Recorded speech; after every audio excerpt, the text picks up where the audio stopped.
Well, Bobby, I gotta say, this is such a crazy time because you have this new book coming out. We're going through the strike right now. I mean, it's a lot of Right. crazy things, but regardless of all the craziness going on in the world, this is a very exciting time for you because you get to release this book and we get to know Bobby Berk in ways we've never known him before. Yeah, I've been asked to do a design book for quite a few years.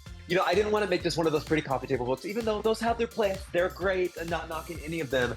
But often those beautiful design books can inspire, but more often than not, they can actually make you feel like your space is inferior and not enough. And you're like, why is my space not perfect like these?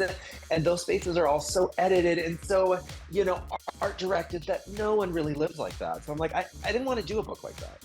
I wanted to do a book that would actually help people. I wanted to democratize design. I wanted to really show people that you have the power within you already to make your space perfect for you, because your space is all about the things that you love, not what some designer tells you should love.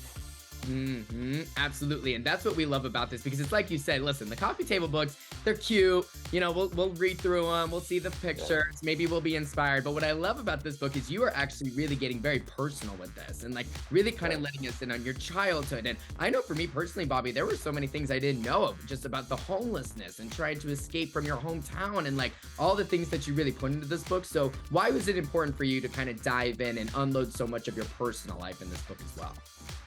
You know what? One I've learned from, the show I'm on that cannot be mentioned at the moment is that when you share stories about yourself and the things that you've learned in life personally, you really help people reflect on the things in their life and that they can relate to.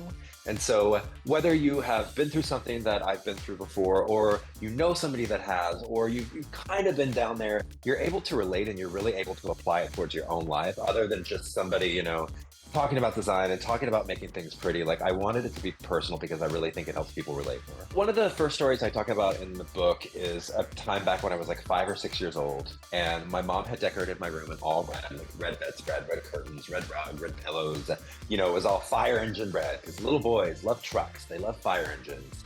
But I knew like that didn't make me feel good. I knew that red, I couldn't articulate as a small child that it gave me anxiety and that it didn't make me feel relaxed. But I just knew I did not like it. And don't get me wrong, I love the color red. It just was not something I wanted to wake up to every morning and go to sleep to every night. So I saved up all my little $20 checks I got from my aunts for my birthday that year. And I went out and I bought blue bedspread, blue curtains, blue rugs, because I knew blue just made me feel good. And so that right then and there was a moment in time in my life, a personal moment where I really understood the importance of the things that you surround yourself in when you're home.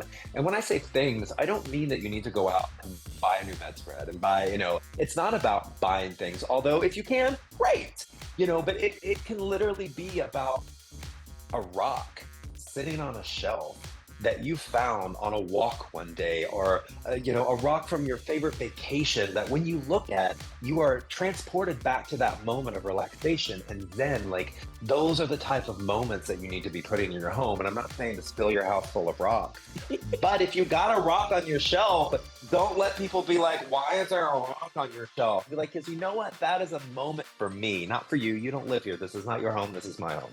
Period. Put that rock up, girl. So little things around the home like that really can have a huge effect on outside of your home.